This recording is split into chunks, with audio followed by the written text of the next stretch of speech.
Muy buenas tardes, amigos de Radio Caracas Radio, lo mejor de este martes 22 de noviembre del año 2016. Todo el equipo que trabaja para ustedes a partir de esta hora los saluda, variada, abundante información que compartir, que analizar.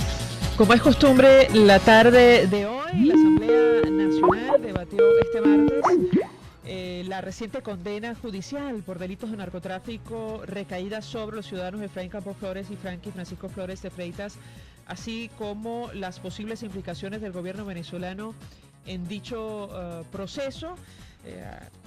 Aprobaron un acuerdo justamente para adelantar una investigación. Pedirán además responsabilidad al presidente Nicolás Maduro y explicaciones. Se habló de la creación de una comisión especial para investigar este caso, comentar, bueno, la participación de la bancada del PSUV, y ya esto es una opinión muy personal que rayó prácticamente en la complicidad, tomando en cuenta la gravedad de la sentencia, insistimos, contra estos familiares de la familia presidencial. A ellos se les acusó de conspirar para importar, para enviar droga a los Estados Unidos, y fueron hallados culpables. Bueno, en una de las intervenciones, una de las últimas, el diputado Pedro Carreño aseguró que el gobierno norteamericano, Estados Unidos, ahora quiere arremeter en contra de estos pobres muchachos. Hablaron, en fin, de términos como juicio amañado. Evidentemente lo conversaremos durante la tarde de hoy, subrayando, insistimos, la gravedad de este caso y de lo que se ventiló, las pruebas, los testimonios que se ventilaron allí. Se llegó a hablar incluso del posible financiamiento de campañas electorales en Venezuela con dinero proveniente del tráfico ilegal de drogas. En una primera reacción del Ejecutivo, la canciller Delcy Rodríguez amenazó con demandar a Enrique Capriles Radonsky por falsificación de documento público tras presentar los supuestos pasaportes diplomáticos que tenían los sobrinos de la familia presidencial. En respuesta, el gobernador aseguró que ahora el problema, y lo citamos, son los pasaportes y no la droga que traficaban a través del hangar presidencial. Lo comentaremos. A propósito de este tema de los juicios amañados, bueno, ciertamente amañado fue el proceso contra los comisarios de la Policía Metropolitana. Ustedes recordarán, hoy el comisario Iván Simonovich cumple 12 años detenido. Esto ocurrió hace 12 años, un 22 de noviembre. ¿Y por qué comentamos esto? Bueno, recordar el testimonio del entonces magistrado, expresidente de la Sala Penal del Tribunal Supremo de Justicia, el magistrado Aponte Aponte, que en una entrevista habló de este caso y justamente de los manejos irregulares para dictar sentencia en contra de los comisarios de la Policía Metropolitana. Familiares de los policías, recordar, esto ocurrió el fin de semana, bueno, advirtieron que a ellos son sujetos de fórmulas alternativas de cumplimiento de la pena. Lo vamos a conversar durante la tarde de hoy. Por cierto, que sobre los presos políticos, el representante del PSUV en las mesas de diálogo, Elías Cagua, aseguró que las negociaciones con la oposición no liberan a personas. No se estableció, dijo, una lista de personas que van a recuperar su libertad. Lo cierto es que hoy una de estas personas, el diputado suplente de Voluntad Popular, Rosmy Mantilla, quien permaneció detenido más de 2 años en el SEBIN, bueno, fue juramentado en la Asamblea Nacional tras recuperar su libertad. Y a propósito del informe de JP Morgan advirtiendo sobre las dificultades de PDVSA, ustedes recordarán, para cancelar sus bonos y el uso del periodo de gracia para cumplir con los acreedores, el presidente Nicolás Maduro anunció acciones legales contra la firma de inversión. El mandatario atribuyó la información a una supuesta maniobra del Departamento del Tesoro de los Estados Unidos. Hoy el presidente de la Comisión de Contraloría de la Asamblea Nacional, Freddy Guevara, consignó el expediente contra el expresidente de PDVSA, Rafael Ramírez, por hechos de corrupción durante su gestión ante la Fiscalía General de la República. A las 5:30 de la tarde hablaremos ampliamente de estos temas. Son las 5:09. Esto es Conexión 750. ¿Comenzamos?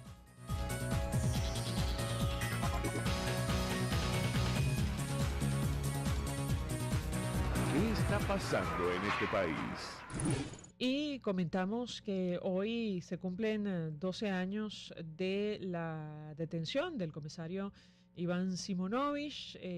A propósito de este tema, se promovió un tuitazo, así se denominó, para denunciar lo que ha ocurrido con este caso y en general con los policías metropolitanos. De hecho, el propio secretario ejecutivo de la Mesa de la Unidad, Jesús Chubut Torrealba, expresó desde muy temprano su solidaridad con la familia del excomisario. Añadió que sigue preso a pesar de la medida de casa por cárcel que le otorgaron. Y me dicen que tenemos en línea telefónica nuestra primera invitada. Se trata de Bonnie de Simonovic, esposa de Iván Simonovic. Gracias por atendernos. Muy buenas tardes. Hola, buenas tardes, María Alejandra. Gracias a ti por estar siempre pendiente. Mucho interés de conocer lo que pueda comentar y compartir con nosotros en torno a este caso, 12 años de la detención del comisario Iván Simonovic. Nosotros comentamos utilizando una expresión que salió a colación en la sesión del Parlamento el día de hoy a propósito de los juicios amañados, que si podemos hablar de procesos irregulares, este es uno de ellos, y recordamos incluso esa declaración ofrecida por el exmagistrado Aponte Aponte, donde reconocía, según sus palabras, que, por una orden superior decidieron dictar condena contra su esposo y el resto de los policías metropolitanos. ¿Qué puede comentarnos?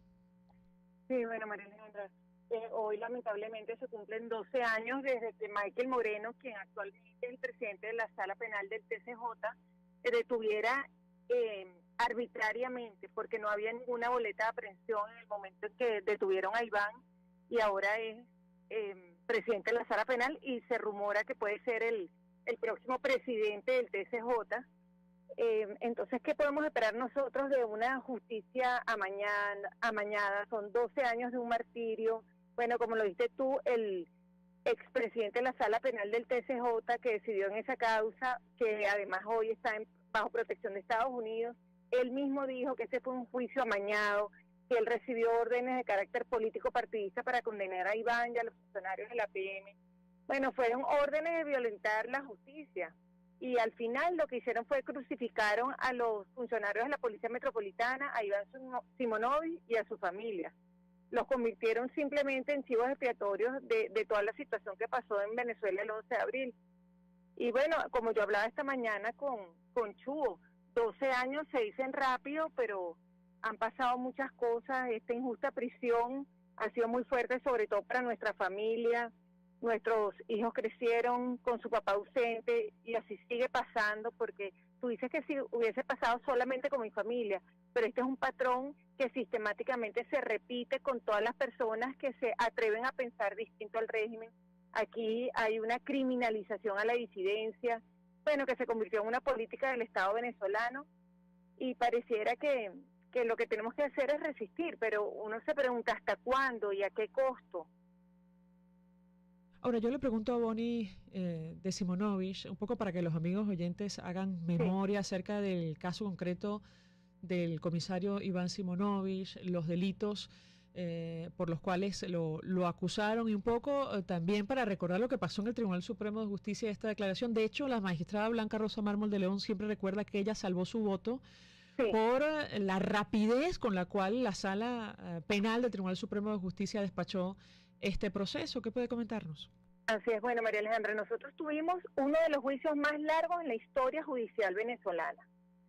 Este juicio duró más de 3 años, y sin embargo, en el momento en que Iván, la Mesa de la Unidad Democrática, lo propone como candidato único a la Asamblea Nacional para que a través del voto él lograra esa inmunidad necesaria para salir en libertad, entonces Eladio Aponte Aponte, a cargo de la Sala Penal, en 7 días se leyó más de 10.000 hojas, cosa que es humanamente imposible, y declaró improcedente el único recurso, que era el recurso de casación que nosotros tuvimos, donde la digna magistrada, la doctora Blanca Rosa Mármol de León, como siempre, no convalidó estas actuaciones irregulares. Entonces, ¿qué pasa? Después Aponte Aponte ya desde la comodidad de Miami nos dice a los familiares que lo siente mucho, bueno, que recemos y que nos desea lo mejor, que él cumplió órdenes de Chávez, que le dio órdenes a Luis Ortega Díaz, a Marjorie Calderón, que fue la juez que lo condenó a 30 años, que él recibió una orden de Chávez directamente de condenarlos a la brevedad para no permitirle que fueran diputados y a la mayor pena posible, porque aquí nadie que haya sido condenado a 30 años cumple la pena completa, porque hay medidas alternativas al cumplimiento de la pena que no le han sido otorgadas ni a Iván ni a ninguno de los funcionarios de la Policía Metropolitana que le corresponden. Ya Iván tiene 12 años, ya Iván no solamente le tocaba el destacamento de trabajo, también le tocaba el régimen abierto, y ninguna de esas medidas le ha sido otorgada porque simplemente el gobierno no lo quiere tener en libertad. Ahora, yo tengo que preguntarle a nuestra invitada porque, como recordará la audiencia, el comisario, bueno, producto de su encierro, de la decisión de las autoridades de impedirle tener acceso incluso a la luz del sol, empezó a desarrollar una cantidad de patologías y producto de esa situación de salud, entiendo, bueno, se le dio el beneficio de casa por cárcel. Yo quisiera recordar para los amigos oyentes qué pasó con el comisario Simonovich durante su detención. Sí, bueno, Iván estuvo 9 años y 299 días justamente tras las rejas de esta dictadura, este régimen dictatorial. Él, mientras estuvo en el SEBIN, por 8 años y 9 meses, solamente recibió 13 días de luz solar.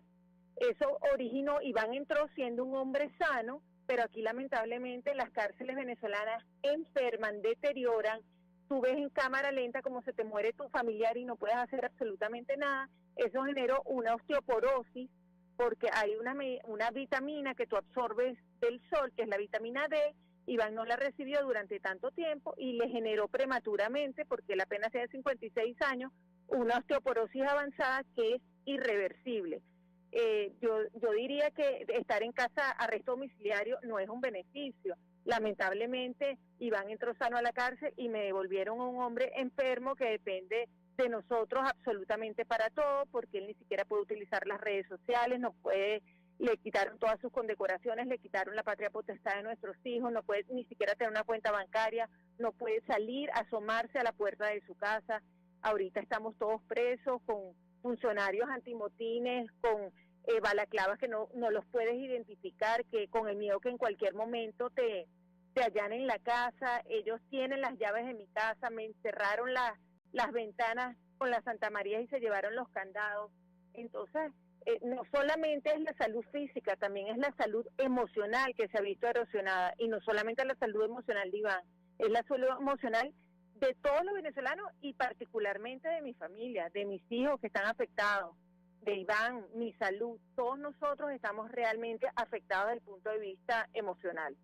Finalmente tengo que preguntarle, porque está en desarrollo un proceso de diálogo, de acuerdo, de negociación entre el gobierno y la oposición, similar al que ocurrió en el año 2014, y creo recordar que justamente las diferencias en torno al caso de Iván Simonovich provocaron que esa mesa, bueno, finalmente se disolviera. De hecho, las declaraciones del entonces todavía alcalde Jorge Rodríguez, advirtiendo que, y lo cito, al señor Simonovich no se le ha negado ningún tipo de atención médica, provocó la reacción inmediata de la oposición, y creo que esto desencadenó en el fin de los acuerdos y de la negociación. Hoy, Elías Jagua asegura que la mesa de diálogo no libera personas. Yo quisiera su interpretación sobre este tipo de declaraciones que no tiene nada que ver con lo que en teoría se ha acordado en presencia de la comunidad internacional, incluso de un enviado especial del Vaticano.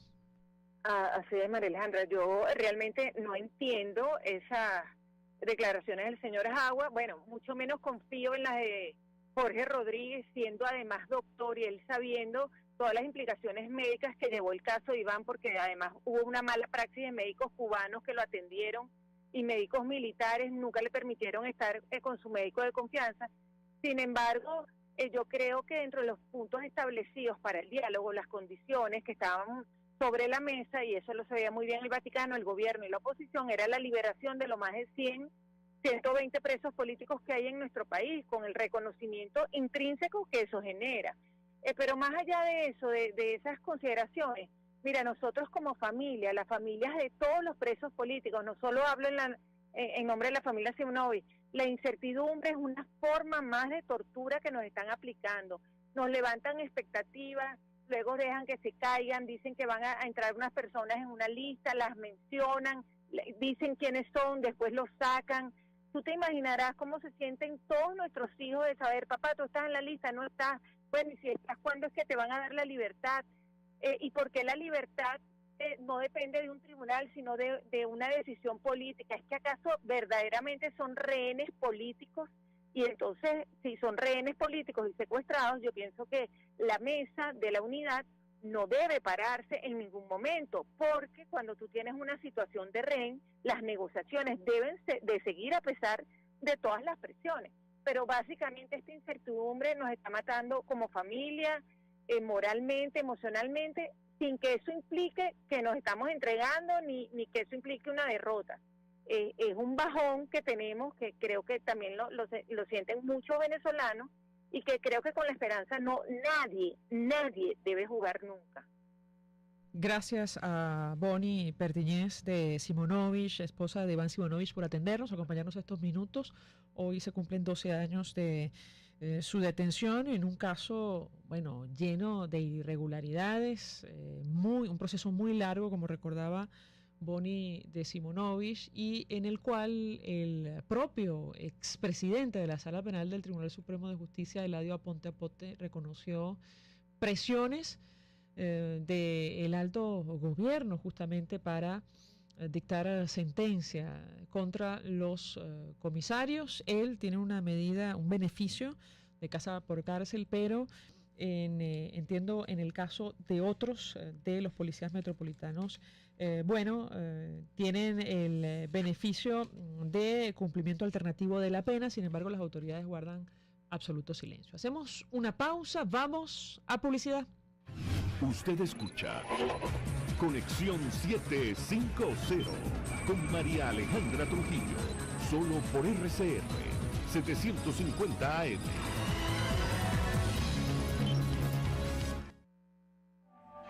Mensaje del ingeniero Enzo Betancourt, presidente del Colegio de Ingenieros de Venezuela. Estimados colegas ingenieros, arquitectos y profesionales afines, la actual situación económica del país nos ha llevado a la revisión y aprobación de nuestro tabulador de sueldos y salarios cada 3 meses, a fin de garantizar tu poder adquisitivo. Y al estar solvente podrás disfrutar de los múltiples beneficios que te ofrece tu CIB. Para mayor información visita nuestro portal www.cib.net.be. Colegio de Ingenieros de Venezuela, construyendo futuro. Si de frenos se trata, no busque más.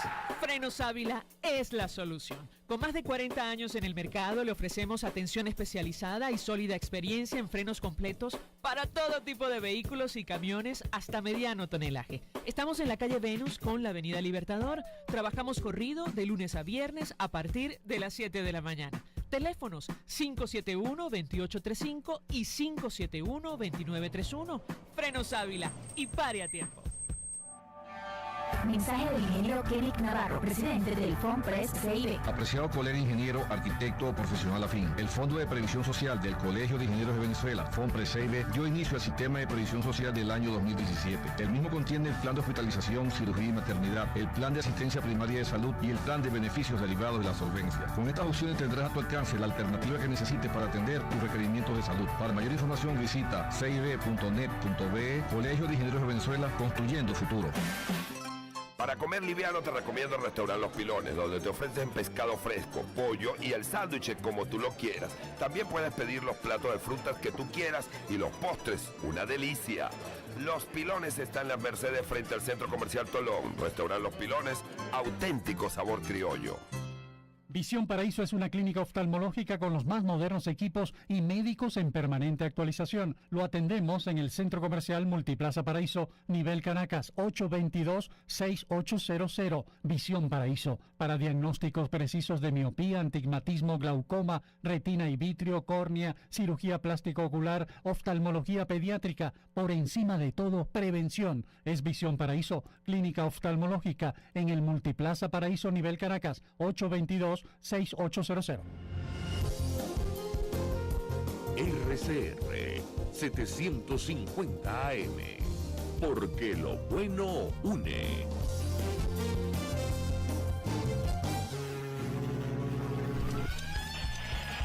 La emoción y la pasión se viven solo por la poderosa señal de RCR Deportes.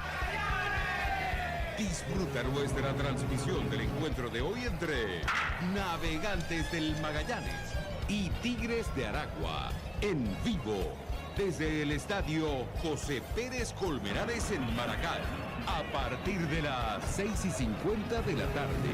RCR Deportes, circuito oficial de los Navegantes del Magallanes, campeones por siempre.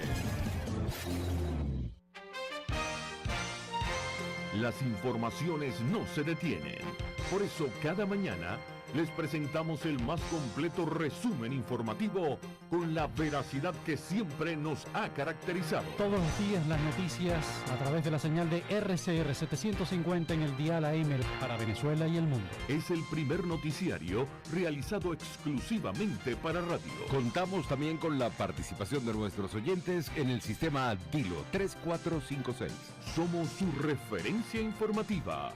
Informe RCR. De lunes a viernes a las 9 de la mañana por RCR 750 AM.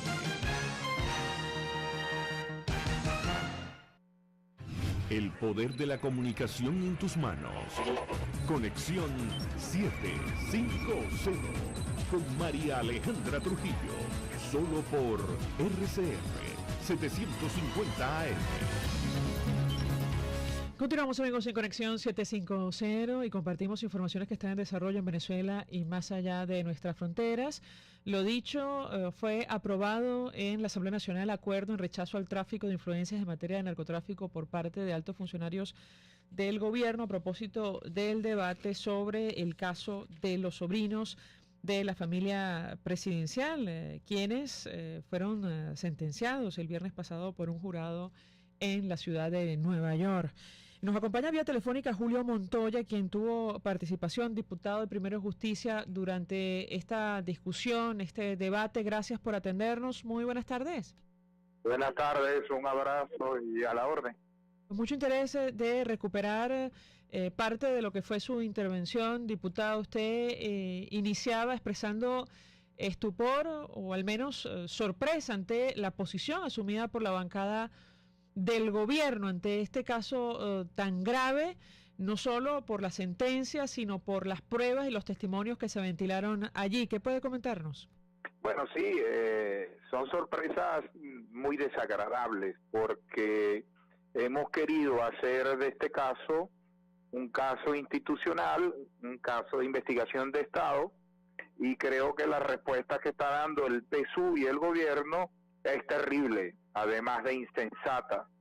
Hoy el silencio del gobierno en esta materia lo escuchan hasta los recién nacidos, pues es un ruido impresionante lo que hace este silencio. Siguen con unos alegatos muy insensatos diciendo que es una estrategia del imperialismo, cuando la defensa pagada por el señor Ruperti y financiada por los negocios de PDVSA, sin duda, aprobó 1 a 1 de los miembros de ese jurado y estuvieron totalmente de acuerdo en que ese jurado estaba totalmente aislado de posiciones ideológicas y políticas. Y evidentemente evaden que los 5 elementos de prueba fueron todos testimonios básicamente de los muchachos Flores, y cada uno de ellos fueron grabados en diferentes momentos, donde dicen uno que ellos compraron la droga en un contacto en Caracas, que es el representante de la FARC en Caracas, el Gocho, el sobrenombre de este delincuente. Dicen que pueden comprar armas largas en el mercado en Venezuela. Dicen que utilizaron sus escoltas y miembros de las Fuerzas Armadas para sacar la droga por la rampa 4 o la rampa presidencial en Maiquetía, y dijeron nada más y nada menos que necesitaban $20 millones, lo dijeron en El Salvador en el mes de mayo, para financiar la campaña de la diputada Flores.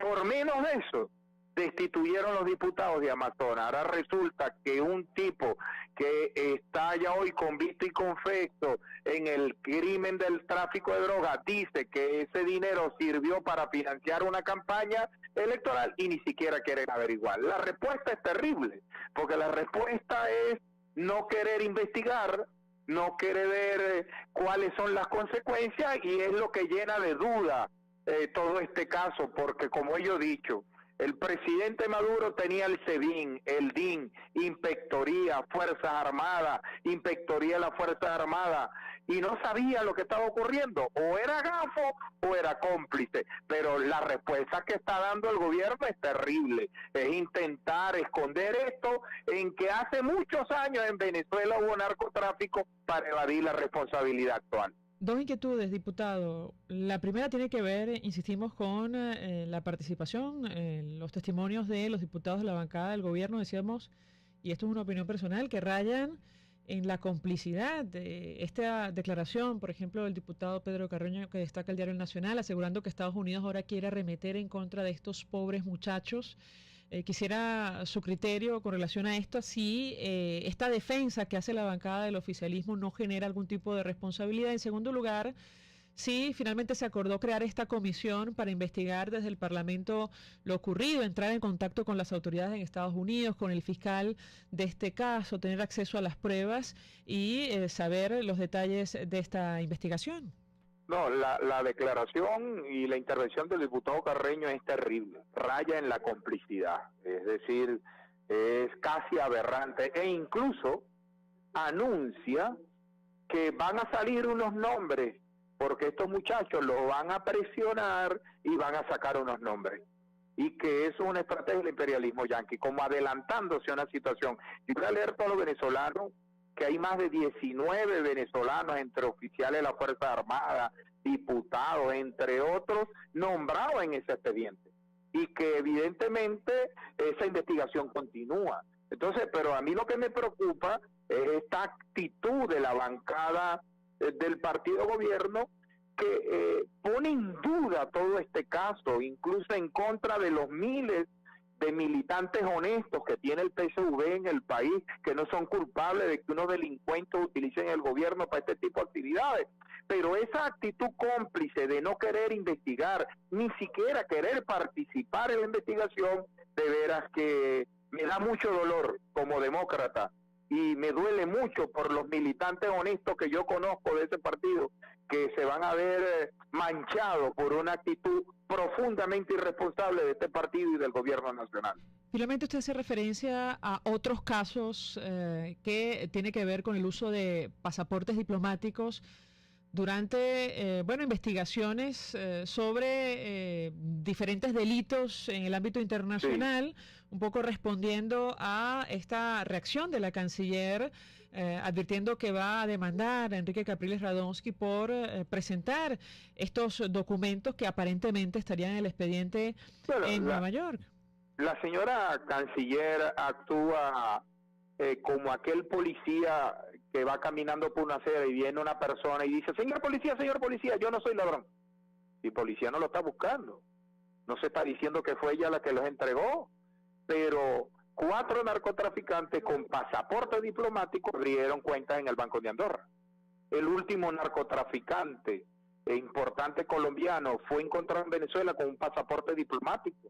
Y estos muchachos, a pesar que en el momento del caso Haití entraron con su pasaporte normal, tenían también pasaporte diplomático. En mi cuenta Twitter, @JulioCMontoya, lo voy a colgar los números en los próximos minutos para que la gente sepa cuál era el número de su pasaporte diplomático.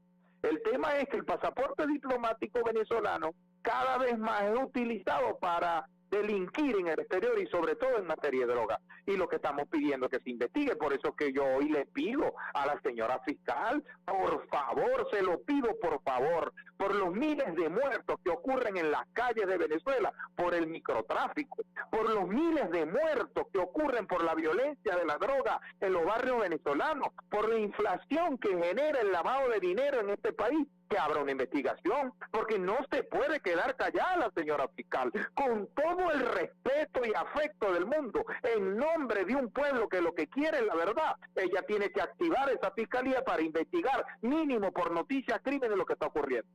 Gracias, diputado Julio Montoya, como siempre. Un abrazo por atendernos, acompañarnos estos minutos, diputado de Primero Justicia, expresando opinión acerca del debate del día de hoy en el Parlamento, producto de este caso y las decisiones que se tomaron. Esto de conformar una comisión para investigar los detalles del juicio que se desarrolla en la ciudad de Nueva York. Hacemos una pausa, regreso más. Estás en sintonía de Conexión 750, solo por RCR 750 AM. Son las 5:28. Es la hora de olvidarse de los cheques y el efectivo. Consulta, transfiere y realiza tus pagos en la banca electrónica Banesco. Fácil no, muy fácil. Mensaje del ingeniero José Peraza, tesorero del FONPRES CIB. Apreciado colega ingeniero arquitecto y profesional afín, el Colegio Ingeniero de Venezuela, preocupado por tu salud y el Fondo de Previsión Social FONPRES CIB, ha diseñado un sistema de salud que te ofrece servicio de atención primaria, consultas vía internet, ambulancia, farmacia, odontología, dermatología, fisioterapia, HCM y el servicio funerario. Adquiere nuestro plan de salud 2017. Visítanos cib.net.be. Colegio de Ingenieros de Venezuela, construyendo futuro. En Central Madeirense seguimos comprometidos con Venezuela. Por eso en nuestro 67 aniversario continuamos llevando los más frescos productos de esta tierra, cosechados con esfuerzo y constancia. Central Madeirense, 67 años sirviendo a Venezuela. Mensaje del ingeniero José Peraza, tesorero del FONPRES CIB. Apreciado colega ingeniero arquitecto y profesional afín, el Colegio Ingeniero de Venezuela, preocupado por tu salud y el Fondo de Previsión Social FONPRES CIB, ha diseñado un sistema de salud que te ofrece servicio de atención primaria, consultas vía internet, ambulancia, farmacia, odontología, dermatología, fisioterapia, HCM y el servicio funerario. Adquiere nuestro plan de salud 2017. Visítanos cib.net.be. Colegio de Ingenieros de Venezuela, construyendo futuro. En el restaurante El Budare de la India puedes saborear y deleitar las multisápidas arepas con el relleno que tú prefieras y un refrescante batido de frutas frescas. Ah, y de las sopas y hervidos, ni hablar. Avenida Páez, El Paraíso, frente a las quintas aéreas. Restaurante El Budare de la India. Deleita tu paladar. RCR 750 AM. Porque lo bueno une.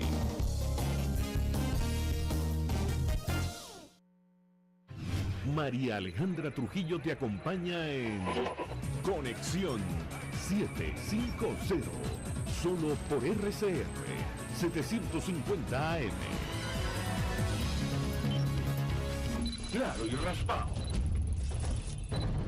Continuamos, amigos, en Conexión 750 y lo dicho a propósito del informe de JP Morgan advirtiendo sobre las dificultades de PDVSA para cancelar sus bonos o el uso del periodo de gracia para cumplir con los acreedores. El presidente Nicolás Maduro anunció hoy posibles acciones legales contra esta firma de inversión. Atribuyó, de hecho, la información a una supuesta maniobra al Departamento del Tesoro de Estados Unidos. Hablamos de la principal industria del país, además nuestro principal, si no casi único producto de exportación, que es el petróleo. Para conversar acerca de este tema nos acompaña vía telefónica Tamara Herrera. Ella es economista, directora de Síntesis Financiera. Gracias por atendernos. Muy buenas tardes. Buenas tardes, gracias a ustedes. Pues mucho interés de conocer una reacción inicial acerca de este tema. Lo dicho por el presidente Nicolás Maduro y lo que hay detrás. En la práctica da la impresión que, quiera el gobierno o no, PDVSA tuvo que utilizar este periodo de gracia para cancelar, a pesar de que el presidente de la industria, Eulogio del Pino, atribuye esta situación a Citibank y el presidente al Tesoro norteamericano. ¿Qué puede comentarnos? Bueno, con respecto a las reacciones a altas horas de la noche, por cierto que no me queda claro por qué no salió por el canal oficial en un programa como noticia sino tenía que hacer un programa con ese corte tan específico como es zurda conducta. Pero en todo caso, se ve que el presidente del Pino estaba suficientemente preocupado por la noticia y la breve nota que sacó JP Morgan.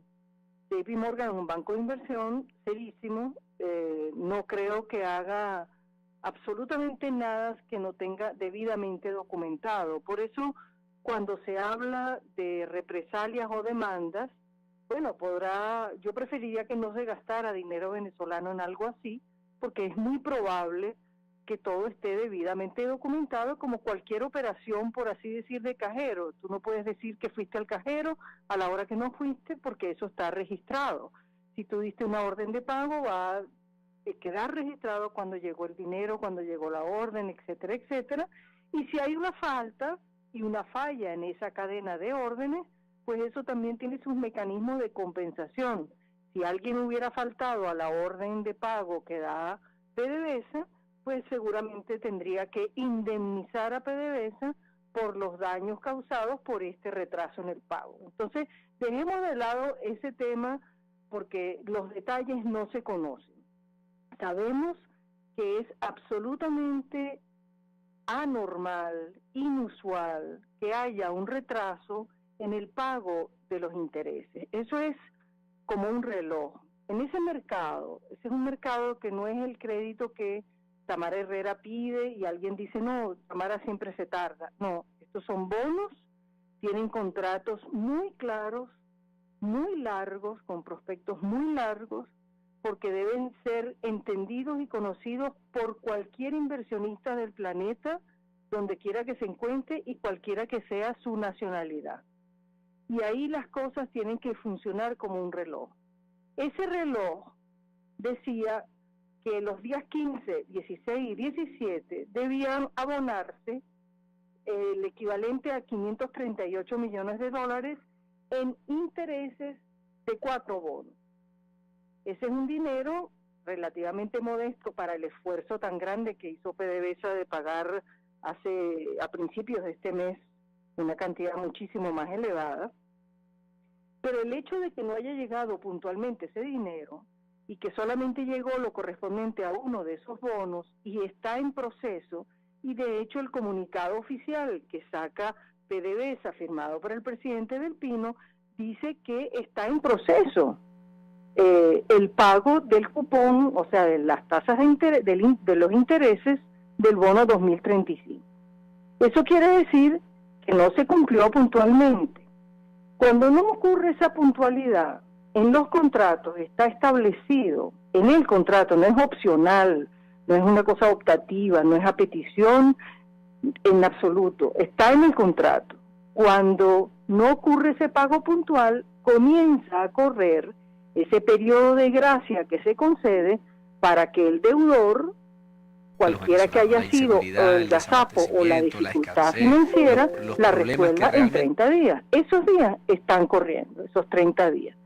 Si a los 30 días no se cumple con abonar la cantidad exacta, o sea, si para el 16 y 17 de diciembre no se produce esos pagos faltantes, entonces automáticamente, por norma, por contrato, se declara ese default. Yo tengo la seguridad de que Venezuela ni PDVSA va a incurrir en un default por una cosa como esta. Es decir, yo estoy segura que en esto, mucho antes de que transcurran los 30 días, el dinero será abonado.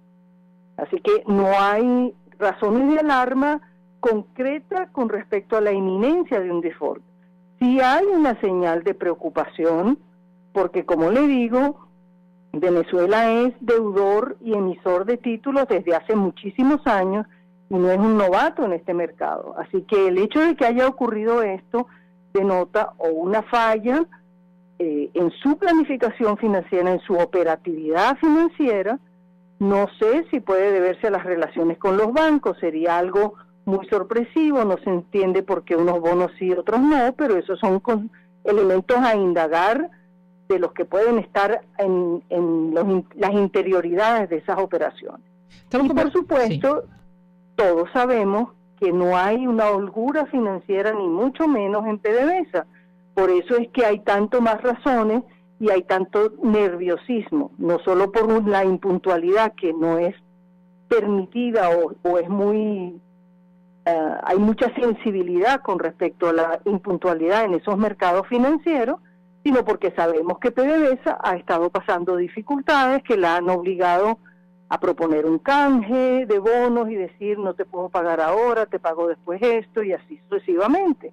Y sabemos que su condición operativa y los niveles de producción han continuado en una situación de descenso y encima tenemos unos precios petroleros que no están en condiciones de rebotar. Así que no está injustificada la angustia, pero sí personalmente tengo la convicción de que no va a ocurrir un default en este momento por este retraso. Antes de que concluyan los 30 días, estoy segura que PDVSA pagará, porque sabe muy bien lo grave que sería que no lo hiciera. Estamos conversando con Tamara Herrera, economista, directora de Síntesis Financiera. Me dicen que se suma a nuestra mesa de debate José Toro Hardy, economista, experto petrolero, estuvo en la Junta Directiva de Petróleos de Venezuela. Gracias por atendernos. Buenas tardes. Muy buenas tardes, María Alejandra, y un abrazo a Tamara. Pues la verdad, mucho interés de conocer su opinión y de entrada le preguntaría un poco para que los amigos oyentes entiendan, por cierto, 482-9750 para su participación, ¿cuál es la consecuencia de una situación de esta naturaleza? Este informe de JP Morgan que provoca la reacción del gobierno, un comunicado en el que se explica que el pago de los intereses de unos bonos con vencimiento 21, 24, 26 y 35 está en trámite. El impacto para un país como el nuestro que prácticamente depende de la exportación del petróleo. ¿Lo escuchamos? ¿Cómo no? Mira, yo comprendo el inmenso nivel de incertidumbre que existe en el mercado, porque es que el ministro nos viene acostumbrando a decir cosas muy imprudentes, cosas a las cuales los mercados no están acostumbrados. Por ejemplo, hace apenas algunas semanas, cuando se iba a ir al canje de los bonos, el ministro dijo en un comunicado, además publicado por PDVSA, que si él no lograba, que si PDVSA no lograba canjear el 50% de esos bonos, caería en default, podría no poder pagar sus deudas. Resulta que no lograron canjear el 50%, lo que lograron canjear fue el 39% de los bonos que deseaban incluir en la operación. De manera que es natural que el mercado tenga temor a lo que pueda ocurrir. No hay todavía un default. Yo creo que Tamara lo acaba de decir, aunque me incorporé tarde, no hay todavía un default. Los bonos, los cupones correspondientes a estos bonos tienen un periodo de gracia de 30 días. Aparentemente el gobierno tuvo que recurrir al periodo de gracia. Si en esos 30 días no cumple con el pago, entonces sí habrá entrado en default. Ahora, yo Mientras tanto, perdón. Sí, adelante. No, te comentaba que es que el ministro tiene un lenguaje que es sumamente imprudente. Ayer decía, por ejemplo, que eran unos traidores a la patria quienes ponían en duda la capacidad de pago de PDVSA o algo por el estilo.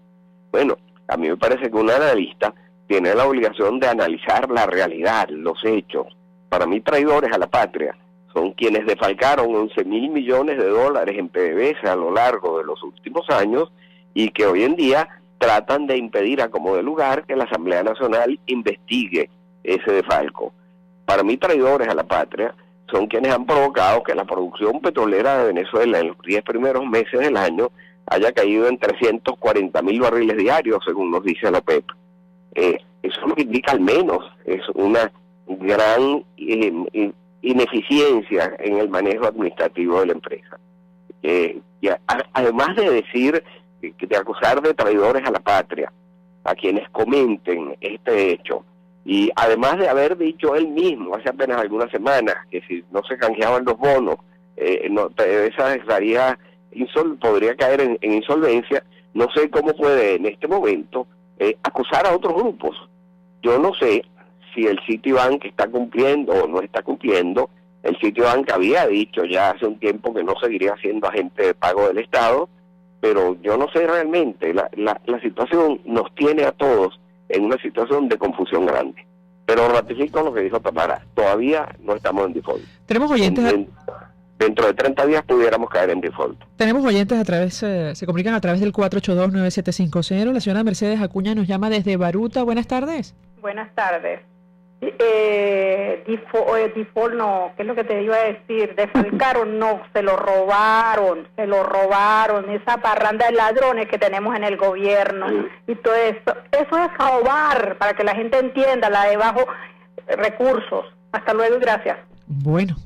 Mira, efectivamente, en cualquier parte del mundo, cuando surge una situación irregular de esa magnitud, 11.000 millones de dólares, inmediatamente la reacción del gobierno, y la reacción del ministro, y la reacción del presidente debería ser: yo no tengo nada que ver con eso, yo me abro a todas las investigaciones, investiguen todo lo que quieran, porque esto ha sido honestamente manejado.